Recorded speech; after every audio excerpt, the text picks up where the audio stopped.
हुजूर महाराज बाबा गुरिंदर सिंह जी ने अपनी गद्दी हुजूर महाराज जसदीप सिंह गिल को सौंप दी है, तो उस समय आपको कैसा लगा? महाराज जी, आप सनातन धर्म को मानने वाले हैं, सनातन धर्म का प्रचार प्रसार करते हैं, लेकिन इसके बावजूद आपने हमेशा ही दिल खोलकर हुजूर महाराज बाबा गुरिंदर सिंह जी की प्रशंसा की। महाराज जी, राधा स्वामी संत मत से जो लोग जुड़े हुए हैं, जो लोग सत्संगी हैं, जब से ये खबर निकलकर सामने आई है वो बड़े दुखी हैं। मैंने कई लोगों को तो रोते हुए भी देखा है।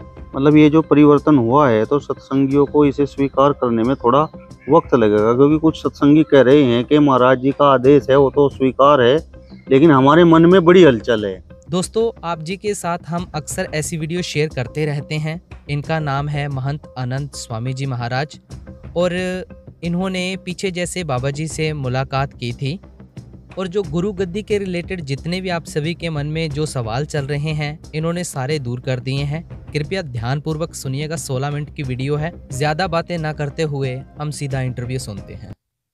महन जी की यदि हम बात करें तो हुजूर महाराज बाबा गुरिंदर सिंह जी से इनकी भी बड़ी नजदीकियां हैं। महाराज जी, बहुत बहुत स्वागत करता हूं आपका हिंदुस्तान 24 पर। आपका भी मंदिर में बहुत बहुत स्वागत है प्रियवर। महाराज जी, जब आपको पता चला कि हुजूर महाराज बाबा गुरिंदर सिंह जी ने अपनी गद्दी हुजूर महाराज जसदीप सिंह गिल को सौंप दी है, तो उस समय आपको कैसा लगा? वास्तव में बाबा जी गद्दी पर विराजमान थे, सबके दिलों को जीत रहे थे, और हमारे मन में भी उनके प्रति बहुत ज्यादा प्रेम था।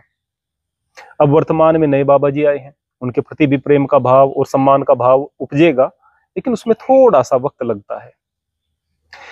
मुझे विचित्र इसलिए नहीं लगा क्योंकि यह संसार का नियम है। मुझे अच्छा इसलिए लगा कि यह सुंदर प्रक्रिया हुआ करती है, जब एक गुरु अपने शिष्य को, अपने अनुयायी को अपना कार्यभार सौंपते हुए खुद पीछे हट करके उसको उस स्थान पर, उस गद्दी पर अपने आप बैठा देता है। बहुत सारे सत्संगों में देखा जाता है कि गद्दी को लेकर के बड़ी खींचातानी होती है, पद को लेकर के खींचातानी होती है। स्पष्ट नहीं होता कि वास्तव में इस गद्दी पर इसके गुरु ने उन्हें बैठाया था या नहीं। कई प्रकार के विवाद होते हैं, और राधा स्वामी संत मत हर प्रकार के विवादों से हमेशा बच करके रहा है। हमेशा काम को बहुत सुंदर तरीके से किया गया है। यह परंपरा एक आदर्श परंपरा है, संत मत की वो परंपरा है जो कि दुनिया को रास्ता दिखाती है। इसलिए मुझे विचित्र नहीं लगा। हाँ, थोड़ा सा और ऐसा लगता है कि बाबा जी का सानिध्य और ज्यादा संसार को इसी प्रकार से मिलता रहता तो ज्यादा बेहतर था, लेकिन प्रकृति का नियम है, आवागमन इसी प्रकार से चलता रहता है। गुरु तो मूल तत्व है, वह कहीं नहीं जाता। शरीर बदलते रहते हैं, गुरु वही रहता है। जो गुरु पहले थे, बड़े गुरु जी थे, बड़े महाराज जी थे, हुजूर महाराज चरण सिंह जी थे, फिर बाबा जी आए, फिर उसके पश्चात वर्तमान में गुरु जी आएंगे। शरीर बदलते रहेंगे, वही गुरु तत्व गद्दी पर विराजमान रहेगा। जो सम्मान वहां पर था वो सम्मान यहाँ पर भी पैदा होगा। जो सम्मान, जो प्रेम वहां पर था वो सम्मान और वो प्रेम पुनः यहाँ पर लोगों के मन में निश्चित रूप से आ जाएगा, क्योंकि संत परंपरा वही है और सिद्धांत वही है। महाराज जी, आप सनातन धर्म को मानने वाले हैं, सनातन धर्म का प्रचार प्रसार करते हैं, लेकिन इसके बावजूद आपने हमेशा ही दिल खोलकर हुजूर महाराज बाबा गुरिंदर सिंह जी की प्रशंसा की, तो इसके पीछे आखिर वजह क्या रही है? और आपकी मुलाकात भी महाराज जी से हुई।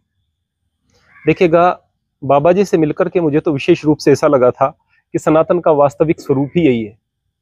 किसी प्रकार का पाखंड नहीं, पूर्ण रूपेण प्रेम और समर्पण। एक आम आदमी से भी मिले तो इस तरह से मिले जैसे कि वह भी एक सेवादार ही है। इतनी बड़ी हस्ती होकर, इतनी बड़ी शक्ति होकर के, मैं कहूंगा कि दुनिया का सबसे बड़ा पद है, और उसके बाद भी वह सरलता। तो सनातन, यही तो सनातन है। सनातन को विकृति यदि हम करके देखते हैं तो इसमें कई प्रकार की विकृतियां भी आपको दिखाई देंगी। पाखंडी गुरु भी दिखाई देंगे, कई ढोंग भी दिखाई देंगे, कई पाखंड भी दिखाई देंगे, लेकिन ये ढोंग, ये पाखंड सनातन नहीं है। सनातन का मूल स्वरूप प्रेम है, जो कि यहाँ पर यह संत मत सिखाता है।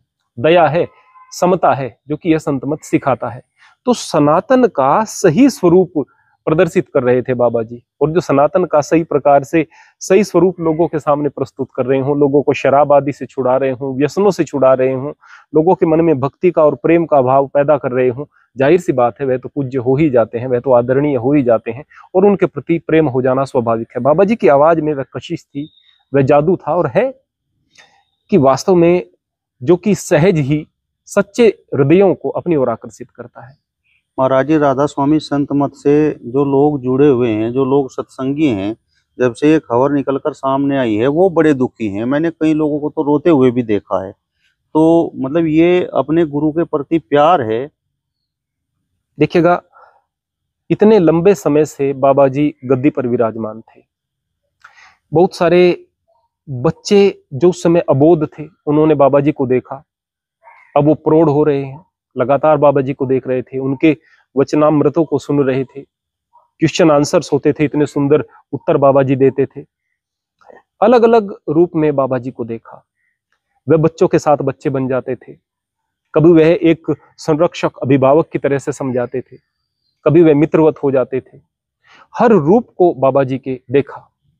तो जाहिर सी बात है, लोगों को आदत बन गई है उस स्वरूप को वहां पर देखने की। अब अचानक यह घोषणा होती है कि बाबा जी गद्दी छोड़ रहे हैं और नए बाबा जी को जो है गद्दी सौंप रहे हैं, तो लोगों के मन में भावनाएं उमड़ रही हैं, प्रेम उमड़ रहा है। यह बात स्वाभाविक है। लेकिन मैं केवल यह बात कहना चाहूंगा, जैसा कि बाबा जी ने कहा है कि जो प्रेम, जो समर्पण मेरे प्रति था आप लोगों का, जो सम्मान आप लोगों ने मुझे दिया है, जो स्नेह मुझे दिया है, आशा करता हूं कि नए बाबा जी को भी वही सम्मान, वही स्नेह और वही प्रेम देंगे। मैं फिर वही कहूंगा कि सनातन संस्कृति कहती है अखंड मंडलाकारम येन व्याप्तम चराचरम। जो गुरु तत्व है वह तो कुछ और है। गुरु तो शब्द स्वरूप है। गुरु तो अत्यंत सूक्ष्म है। वह शरीर से बंद कर नहीं रहता है, यह जामें बदलते रहते हैं। इस धरा पर भगवान राम आए तो उन्हें भी शरीर छोड़ना पड़ा है, भगवान कृष्ण आए उन्हें भी शरीर छोड़ना पड़ा है। चाहे जितनी बड़ी भी शक्ति आए, उस प्रकृति के बंधन में बंद करके रहना पड़ेगा। और जितने भी महापुरुष आए, चाहे उनके पास कितनी सिद्धियां हों, कितनी शक्तियां हों, वे यही संदेश देते हैं कि देखो भाई, प्रकृति को स्वीकार करना पड़ता है। हमारे भी बाल सफेद होंगे, हमारे भी आंखों पर चश्मा लग जाएगा, हमारे भी शरीर कमजोर हो जाएंगे, सामान्य लोगों की तरह से रोगी हम भी हो जाएंगे। यह दुनिया है, यह इसकी माया है, यह प्रकृति है, यह इसी प्रकार से चलती है।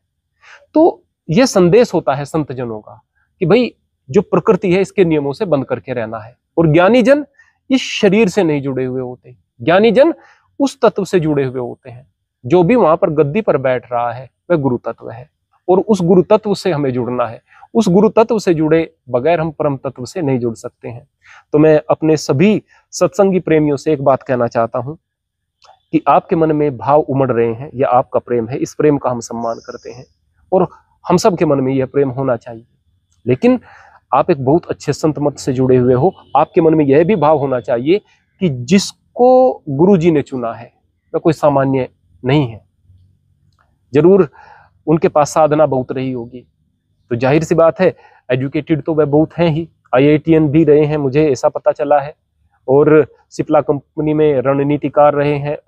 एजुकेटेड तो हैं ही, साधक भी निश्चित रूप से रहे होंगे, ज्ञान भी निश्चित रूप से होगा। कुछ तो है जो गुरुजी ने चुना है, तो हम उस चीज को समझें।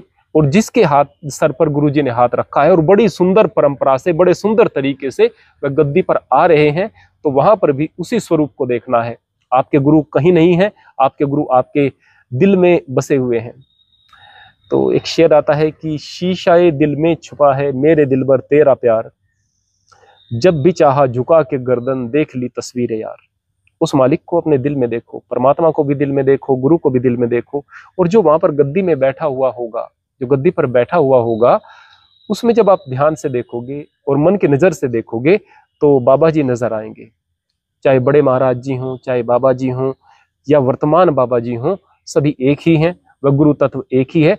और हमें समझ से काम लेना है, विवेक से काम लेना है, श्रद्धा वही बना करके रखनी है। इतना सुंदर जो वातावरण गुरुजी ने यहाँ पर पैदा किया है, बड़े हुजूर महाराज जी ने जितनी सेवाएं की थी, जितनी संगत को जोड़ा था, उससे बहुत ज्यादा कई गुना फिर आगे चल करके महाराज जी ने संगत को जोड़ा और बड़े प्रेम से, बड़े अनुशासन के साथ में इस संत मत को आगे बढ़ाया। आगे आने वाले जो हमारे गुरुजी हैं, यहाँ पर डेरा मुखी हैं, उनके प्रति भी यही भाव आप रखेंगे और इसी प्रकार से इस सुंदर संस्था को आगे लेकर के चलेंगे तो निश्चित रूप से आपके लिए भी कल्याणकारी है, जन सामान्य के लिए कल्याणकारी है, और आपके दुख भी कहीं ना कहीं कम होंगे, आपकी भावनाएं भी सही दिशा में जाएंगी। मतलब ये जो परिवर्तन हुआ है तो सत्संगियों को इसे स्वीकार करने में थोड़ा वक्त लगेगा, क्योंकि कुछ सत्संगी कह रहे हैं कि महाराज जी का आदेश है वो तो स्वीकार है, लेकिन हमारे मन में बड़ी हलचल है। देखिएगा, हम कितने भी समझदार हों, कितने भी समझदार हों, लेकिन है तो इंसान ही। दिल है, इसके अंदर संवेदनाएं भी हैं, भावनाएं भी हैं।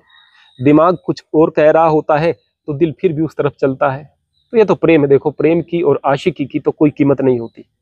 परमात्मा ज्ञान से नहीं, वो इश्क से मिलेगा। इश्क मतलब वो जबकि कुछ और दिखाई ना दे, बस वो परमात्मा दिखाई दे। तो ठीक इसी प्रकार गुरु के प्रति भी आशिकी का भाव होता है।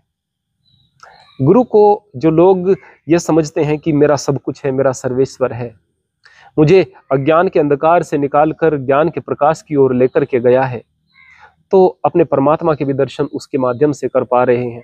तो जाहिर सी बात है, जहाँ इश्क होता है भाई, वहां तो भावनाएं होती हैं और उन भावनाओं की कोई कीमत नहीं होती।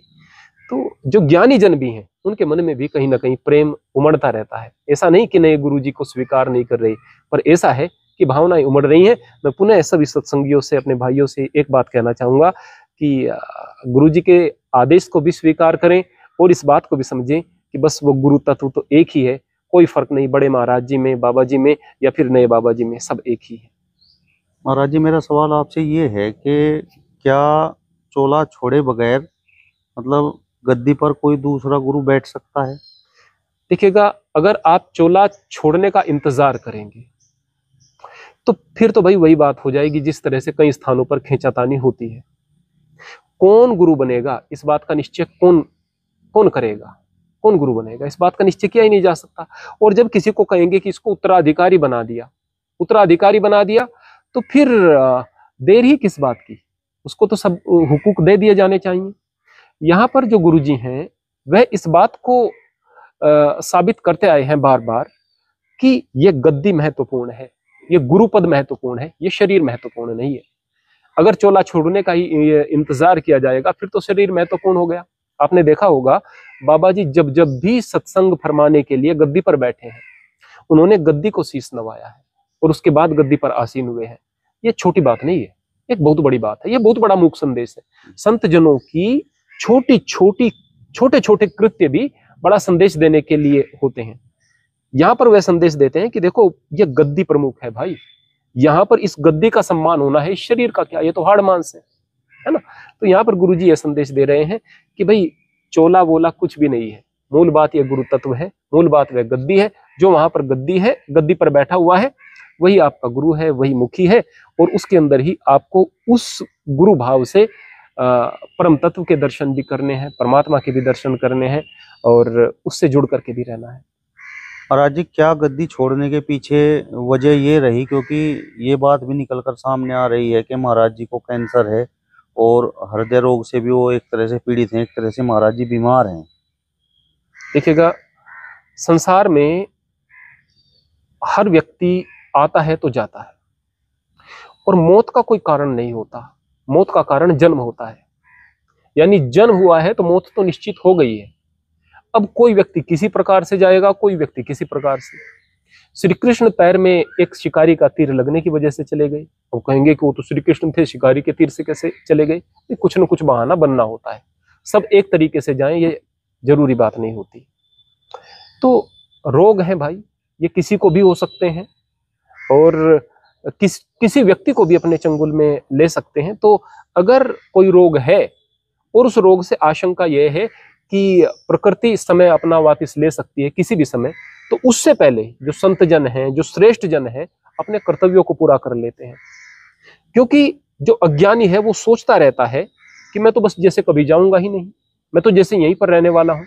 हमारे घरों में हमने देखा है अक्सर बूढ़े बूढ़े व्यक्ति भी सारी चीजों की हवस करके रखते हैं अपने पास में, मेरे पास रह जाए, मेरे पास ये धन इकट्ठा हो जाए, ये गठरी बन जाए, इतना रुपया पैसा हो जाए। बच्चों को बताते तक नहीं है, इसलिए कि भाई कहीं ऐसा ना हो कि मेरी धन संपदा का पता चला जाए, अचानक हार्ट अटैक हो जाता है, चले जाते हैं। कई बार बच्चों को पता भी नहीं होता कि तुम्हारी धन संपदा इत्यादि का। उस व्यक्ति को उस समय भी जब वह जर्जर हालत में था, ऐसा लग रहा था जैसे मैं कभी नहीं जाऊंगा, क्योंकि वह सामान्य व्यक्ति था। और सामान्य व्यक्ति जिंदगी को इसी गफलत में जीता है कि जैसे मैं कभी नहीं जाऊंगा। जो ज्ञानी है वह तो इस बात को जानता है कि ये आवागमन का चक्र है, ये इसी प्रकार से चलेगा। मुझे अपने कर्तव्य समय से पहले पूरे कर लेने हैं। तो जाहिर सी बात है हम परमात्मा से प्रार्थना करेंगे और हम अपेक्षा भी करते हैं बाबा जी स्वस्थ रहें, लंबा जीवन जिएं, आराम के साथ में उनकी जिंदगी, स्वास्थ्य के साथ में जितनी भी उनकी यहाँ पर पृथ्वी पर उपस्थिति रहे, सशरीर उपस्थिति रहे तो वह अच्छा है। लेकिन बाबा जी, क्योंकि वो तो खैर ज्ञानी कहना तो छोटी बात है उनके लिए, ज्ञानी कहना तो बहुत छोटी बात है। बाबा जी अपना कर्तव्य पूरा किया है बाबा जी ने, और कुछ नहीं है। और यह कर्तव्य सभी ज्ञानी जनों का होना चाहिए। बाबा जी तो ज्ञानी शब्द से बहुत ऊपर है। महाराज जी, आपकी राधा स्वामी संत मत से भी नज़दीकियाँ हैं और महाराज जी से भी बड़ी नज़दीकियाँ हैं। तो जिस तरीके से उन्होंने गद्दी सौंप दी है, तो क्या अब महाराज जी सत्संग फरमाते रहेंगे या बस नए महाराज जी वो सब कार्य करेंगे? देखिएगा, ये सत्संग की व्यवस्था है, ये महाराज जी की व्यवस्था है। अब हम अपने से नीचे अगर कोई व्यक्ति है उसके बारे में राय दें तो यह हमारा कर्तव्य होता है, दे सकते हैं, मार्गदर्शन भी दे सकते हैं। लेकिन संतों के बारे में हम कुछ कहें, यह हमारे लिए उचित नहीं है। वो क्या करेंगे क्या नहीं करेंगे वह उनकी स्वेच्छा पर निर्भर करता है। रहा सवाल कि वो सत्संग ना भी फरमाएं, उनके द्वारा उनके मुख से निकला गया एक एक वाक्य सत्संगी है। वे दो शब्द भी किसी के साथ प्रेम से बोलेंगे तो वह भी सत्संगी है। और संत जनों की बात ऐसी ही नहीं है कि वे केवल वाणी से ही कुछ शिक्षा देते हैं। संत जन जब धरा पर रहते हैं ना, तो उनका ओरा, उनकी वाइब्स इस धरा को पवित्र करती रहते हैं। वो कहते हैं ना कि संत न होते जगत में तो जल मरता संसार। वही तो कारण होता है कि संत अगर कहीं पर रहते हैं, उनकी वाइब्स, उनका ओरा वह दूर तक संसार में खुशियां बिखेरता रहता है। तो वो तो जो भी बोलेंगे वो सत्संगी है। और बाबा जी क्या करें, वह उनकी मौज है, वह उनका काम है।